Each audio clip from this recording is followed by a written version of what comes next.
મારો દીકરો કે મમ્મી તમે છે ને અમારી રાહ ન જો, તમે તમારા ફ્રેન્ડ ફરી આવો બધા, બરાબર. વાત તો તારી સાચી છે બેટા, એ પ્લાન થઈ જતો હોત તો હું જોઈએ. અમારે તો એવા કેટલી વાર બોલીએ છીએ કે બહાર જવું પણ કોઈ દી સક્સેસફુલ થવો જોઈએ ને પ્લાન. અમે હમણાં છેલ્લે મળ્યા હતા ને તો અમારી એક ફ્રેન્ડ કે હાલો આપણે બધા બહાર ફરવા જાય. વાહ, ખુશ થઈ ગયા હા અમે. એટલે આમાંથી એક જણ કે આપણે ક્યાં જશું, સાપુતારા જવું છે? ના, સાપુતારા બેસ્ટ છે. તો બીજી કે ના ના ના, સાપુતારા નહીં, આપણે લોનાવાલા જઈએ, એ સારું રહેશે. સારું, લોનાવાલા જઈ આવીએ.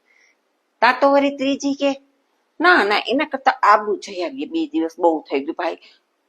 તો ચાલો ઠીક છે. હવે આમાં આ ત્રણેયનું એવું હતું ને કે ઓલી કે આબુ જ જાય, મેં કીધું. ઓલી કે ના સાપુતારા જ જોઈએ, મેં કીધું. એટલે ઓલી ત્રીજી કે લોનાવાલા જ જાય, મેં કીધું. એટલે હવે આમાં તો કોઈ નિર્ણય આવ્યો જ નહીં.